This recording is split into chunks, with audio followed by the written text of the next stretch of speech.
सियासत की पहचान तो धूर्तता हो गई, अगर धूर्तता नहीं तो पॉलिटिशियन नहीं है। लेकिन क्या इतिहास, जैसा मैंने शुरुआत में कहा, history will be kinder to him, लेकिन जो वर्तमान था उसने ज्यादती की क्या विजय जी?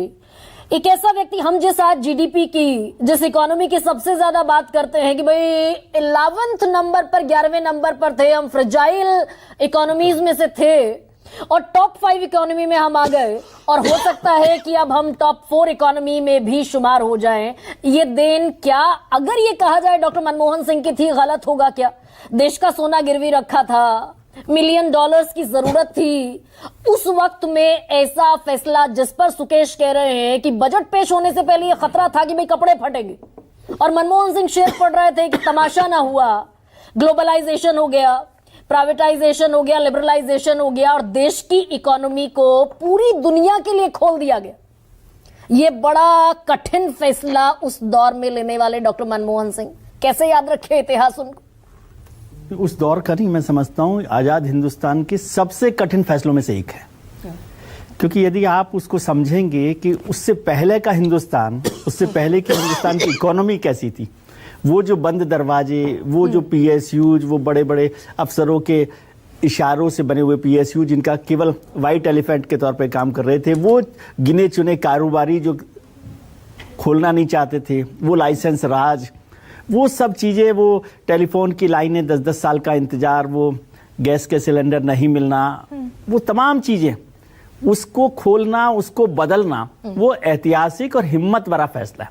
आपने अभी मतलब आज की इकोनॉमी, अगर हम टॉप 5 इकोनॉमीज में हैं, तो नींव क्या 1991 में रखी गई? 100% इसमें, मतलब ये तो सवाल कोई है नहीं, ये तो मतलब दर्शकों की सहूलियत के लिए पूछ रही हूं आपसे। और आप उसको सोचिए, 1990 में जब चंद्रशेखर प्रधानमंत्री थे, उनके आर्थिक सलाहकार थे मनमोहन सिंह, उस समय बहुत स्थिति खराब थी, और चंद्रशेखर सरकार ने वो सोना गिरवी रखा था 46 टन का, 46.95 टन, और उस समय हमारे पास फॉरेक्स रिजर्व $1 अरब का था।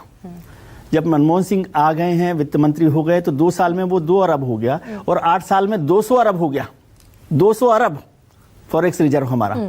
तो ये जो बदलाव है, और ये जो पूरा दरवाजा खुला है, हम कहते हैं एक्सपोर्ट का, इंपोर्ट का, आज जो ब्रांड्स हैं, जो सब कुछ है, और हिंदुस्तान की इकोनॉमी और हिंदुस्तान के ब्रांड्स जो पूरी दुनिया में है, वो मनमोहन सिंह की देन है। वो पहली सीढ़ी है, वो नींव है, जो भी आप कहना चाहे, और वो ऐतिहासिक फैसला है। सुकेश ने उस बजट का आखिरी हिस्सा पढ़ा, मैं उसका पहला हिस्सा बताता हूँ। जो बजट मनमोहन सिंह जी ने पहली बार पेश किया, वित्त मंत्री 1991 in the government of Narasimha Rao, PV Narasimha Rao. और उसमें इंटरेस्टिंग बात मैं ये इसलिए देखता हूँ कि नरसिम्हा राव ने एक ऐसे क्राइसिस में एक वित्त मंत्री की तलाश की, जो अलेक्जेंडर साहब ने उनको दिया कि जो लंदन स्कूल ऑफ इकोनॉमिक्स का पढ़ा हुआ है, आरबीआई का गवर्नर रहा है, यूजीसी फलाना ठिकाना करके बड़ा, और उनको चाहिए था।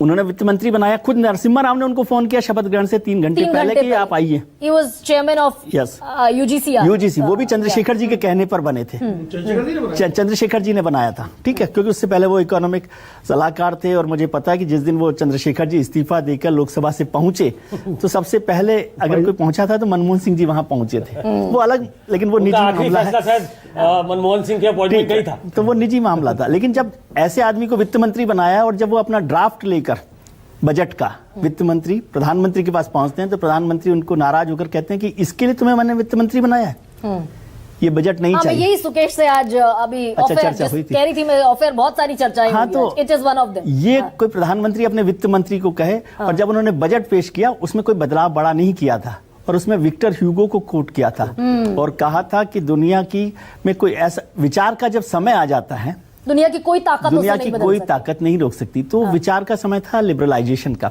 और मैं आज की पीढ़ी के रेफरेंस में कहता हूं कि आजकल हम एलपीजी की बहुत चर्चा करते हैं। एलपीजी सरकार का बड़ा बुरा ना, लेकिन एलपीजी असली तो मनमोहन सिंह लाए थे। उस सरकार का जो कोड वर्ड, मतलब जो मेन वर्ड था, वो था एलपीजी। एलपीजी का मतलब लिबरलाइजेशन, प्राइवेटाइजेशन और ग्लोबलाइजेशन। तो वो एलपीजी जो है ना, उसने हिंदुस्तान बदला है। उसने हिंदुस्तान का जो उजाला है आर्थिक, उसको लेकर वो वहां पर आए। एक छोटी सी बात और कर दूं, बहुत हम लोग चर्चा करते रहे उनको कि अंडररेटेड पॉलिटिशियन है, नहीं है, मैं इस पर कोई कमेंट नहीं कर रहा, लेकिन मुझे दूसरा आदमी बताइए जो 33 साल तक राज्यसभा का सदस्य रहा हो। कोई है हिंदुस्तान की आजादी के बाद कोई 33 साल तक?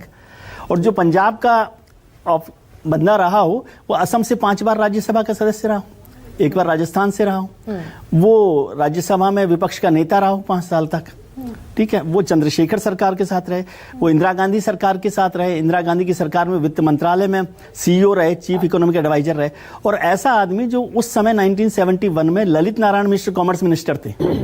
ललित नारायण मिश्र कॉमर्स मिनिस्टर, बहुत पावरफुल लोगों में से थे ललित नारायण मिश्र का नाम आपने सुना हो। उनसे नाराज हो जाते हैं मनमोहन सिंह से, और मनमोहन सिंह कहते हैं मैं इस्तीफा दे दूंगा।